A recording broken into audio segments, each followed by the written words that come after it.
بسم اللہ الحمد للہ والصلاة والسلام علی رسول اللہ السلام علیکم ورحمۃ اللہ وبرکاتہ۔ محرم الحرام اور سیدنا حضرت حسین رضی اللہ تعالی عنہ، قسط نمبر 10، اور یہ اس عنوان کی آخری قسط ہوگی انشاءاللہ۔ سیدنا حضرت ابو ہریرہ رضی اللہ تعالی عنہ سے حضرت نبی اکرم شفیع اعظم صلی اللہ علیہ وآلہ وسلم کا یہ مبارک ارشاد منقول ہے، قال للحسن اللہم انی احبہ فاحبہ واحب من یحبہ قال وضمہ الی صدرہ۔ سنن ابن ماجہ شریف۔ یعنی اے اللہ مجھے حسن پیارا لگتا ہے، اچھا لگتا ہے، لہٰذا تم بھی حسن کو اپنا پیارا بندہ بنا دے، اور اس کو بھی اپنا پیارا بندہ بنا دے جو حسن کو پیارا رکھے۔ راوی حدیث فرماتے ہیں اس کے بعد حضرت صلی اللہ علیہ وسلم نے حضرت حسن رضی اللہ تعالی عنہ کو اپنی سینے مبارک کے ساتھ لگایا۔ سبحان اللہ، کیا مقام ہے اے حسن امام عالی مقام آپ کا دربار رسالت پناہ میں۔ یہ حدیث شریف مختلف سندوں سے مختلف کلمات کے ساتھ بخاری شریف اور مسلم شریف اور سنن ابن ماجہ شریف میں آئی ہے۔ حضرت امام نووی رحمہ اللہ شارح مسلم شریف فرماتے ہیں، فیہ حث علی حبہ و بیان لفضیلتہ، یعنی اس حدیث پاک میں امت کو حضرت حسن رضی اللہ تعالی عنہ کے ساتھ محبت کرنے کی ترغیب دینا مطلوب ہے، اور اس سے آپ کی فضیلت بھی ثابت ہے۔ سیدنا حضرت ابو ہریرہ رضی اللہ تعالی عنہ ہی سے دوسری حدیث یوں منقول ہے کہ فرمایا حضرت نبی اکرم صلی اللہ علیہ وسلم نے، من احب الحسن والحسین فقد احبنی ومن ابغضہما فقد ابغضنی، یعنی جو شخص حضرت حسن اور حضرت حسین دونوں سے قلبی محبت و عقیدت رکھے تو یقیناً اس نے مجھ سے یعنی حضرت نبی اکرم صلی اللہ علیہ وسلم سے قلبی محبت اور عقیدت رکھا، اور جو بد نصیب ان دونوں سے عداوت اور دشمنی رکھے تو یقیناً اس نے مجھ سے عداوت اور دشمنی رکھی، العیاذ باللہ العظیم۔ یہ سنن نسائی شریف اور سنن ابن ماجہ شریف کی روایت ہے۔ ان دونوں سے محبت حضرت نبی اکرم صلی اللہ علیہ وسلم کے ساتھ محبت ہونے کی علامت ہے، اور ان دونوں سے عداوت حضرت نبی اکرم صلی اللہ علیہ وسلم کے ساتھ معاذ اللہ عداوت کی علامت ہے۔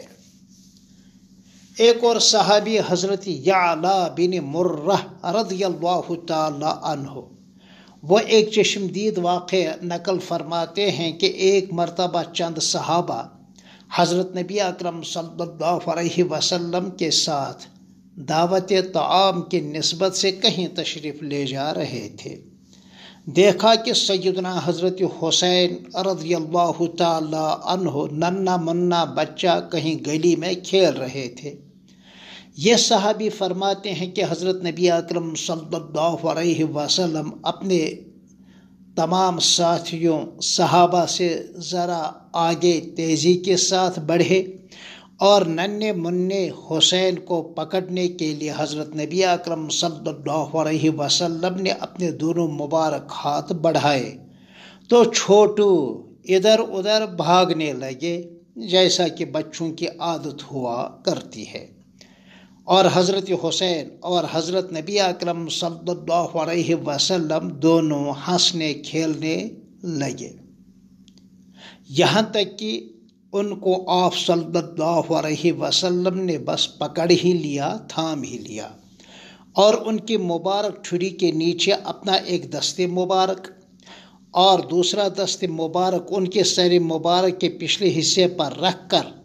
پیارے نبی صلی اللہ علیہ وسلم نے بھرپور انداز میں بوسہ لیا۔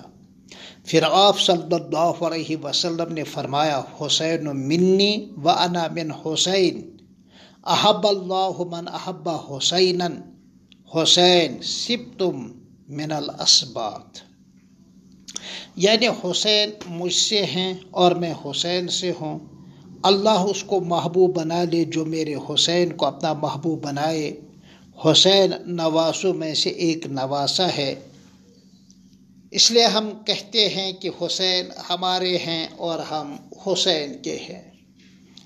اس حدیث شریف میں حضرت حسین کی نسل مبارک کے باقی رہنے اور کثرت کے ساتھ ساری دنیا میں پھیلنے اور پھولنے کی طرف، اور حسینی جماعت کے باقی رہنے کی طرف نیز تمام نواسوں میں سب سے بڑھ کر اور افضل نواسہ ہونے کی طرف لطیف اشارے ملتے ہیں۔ یہ حدیث شریف سنن ترمذی اور سنن ابن ماجہ میں ہے۔ ایک اور جلیل القدر صحابی حضرت زید بن ارقم رضی اللہ تعالی عنہ حضرت نبی اکرم صلی اللہ علیہ وسلم سے نقل فرماتے ہیں کہ آپ نے فرمایا انا سلم لمن سالمتم وحرب وحرب لمن حاربتم،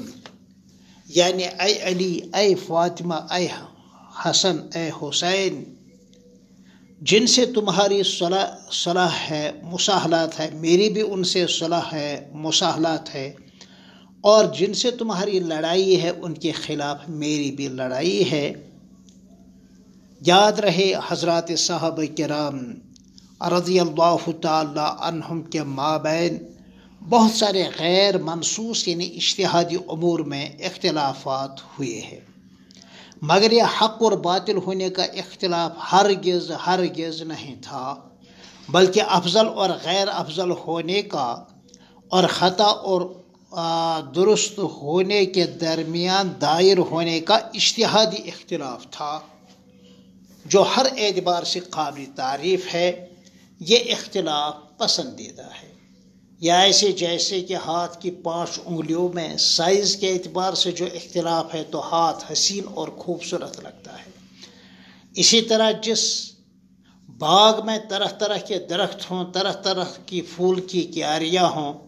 تو وہ باغ اور پھول کی کیاریاں زیادہ اچھی لگتی ہیں اس باغ اور پھول کی کیاریوں کے مقابلے میں جس میں ایک ہی قسم کے پھول لگے ہوئے ہیں۔ بس صحابہ کے مابین اجتہادی مسائل میں اختلاف، بس اس کی مثال یوں ہی ہے، اور یہی اختلاف پھر ائمہ اربعہ کی طرف منتقل ہو گیا ہے، جس میں کسی بھی فریق کو باطل قرار نہیں دیا جا سکتا، جیسا کہ حنفی، شافعی، مالکی، حنبلی اختلافات کی خالص رحمت ہی رحمت ہے۔ یہی وجہ ہے کہ جہاں سیدنا حضرت علی کے حق میں بہت سارے فضائل اور مناقب آئے ہیں، وہاں سیدنا حضرت امیر معاویہ رضی اللہ تعالی عنہ کے حق میں بھی فضائل اور مناقب آئے ہیں، اور آپ کو دنیا میں ہی جنت کی بشارت دی گئی ہے۔ جنگ جمل اور جنگ صفین کے ایک طرف حضرت امیر معاویہ اور دوسری طرف حضرت علی تھے رضی اللہ تعالی عنہما۔ اچھا، حضرت امیر معاویہ کے ساتھ دینے والے اور حضرت علی کے ساتھ دینے والے صحابہ ہی تھے، اور یہ وہ صحابہ ہیں جن کے فضائل احادیث شریفہ میں کثرت کے ساتھ، قرآن میں کثرت کے ساتھ، اور دنیا میں ہی جنت کی بشارت بھی کثرت کے ساتھ منقول ہے۔ اور فریقین ایک دوسرے کے مقتولین کو شہید سمجھتے تھے اور شہید کہتے تھے، مگر شیعہ فرقہ بظاہر حب حسین کا تو خوب مظاہرہ کرتا ہے، مگر باقی صحابہ کرام کے تئیں از حد نفرت کا اظہار بھی کرتا ہے، جو بالکل عیاں ہے۔ حالانکہ سارے صحابہ محبین حسین اور محبین اہل بیت تھے۔ اس حب حسین کا لازمی اور عقلی نتیجہ یہ ہے کہ ان صحابہ کرام کے ساتھ بھی قلبی محبت اور حسن عقیدت کا اظہار کیا جاتا، جو صحابہ اہل بیت کے محبین اور حضرت حسین کے مخلصین تھے، جبکہ صحابہ کے فضائل میں آیات کریمہ اور احادیث شریفہ بے شمار ہیں۔ اس طرح حب صحابہ حب اہل بیت کے لیے اور حب اہل بیت حب صحابہ کے لیے لازم ملزوم ہے، یعنی دونوں کے درمیان چولی دامن کا ساتھ ہے۔ اور یہ نعمت صرف اہل حق اہل سنہ والجماعہ کو وافر مقدار میں ملی ہے۔ شیعہ اور خوارج، ناصبی اور روافظ اس نعمت عظمیٰ سے تو بالکل محروم ہیں۔ لہذا ہم، جیسا کہ میں نے بار بار یہ بات کہی ہے اور یہ ہمارا عقیدہ ہے کہ صحابہ ہماری ایک آنکھ تو اہل بیت ہماری دوسری آنکھ ٹھہری ہے، اور یہی راہ حق ہے۔ اللہ اپنے پیاروں کے محبت و رفاقت نصیب کرے، آمین۔ پھر انشاءاللہ ملتے ہیں نئے موضوع کے ساتھ، تب تک کے لیے السلام علیکم ورحمۃ اللہ وبرکاتہ۔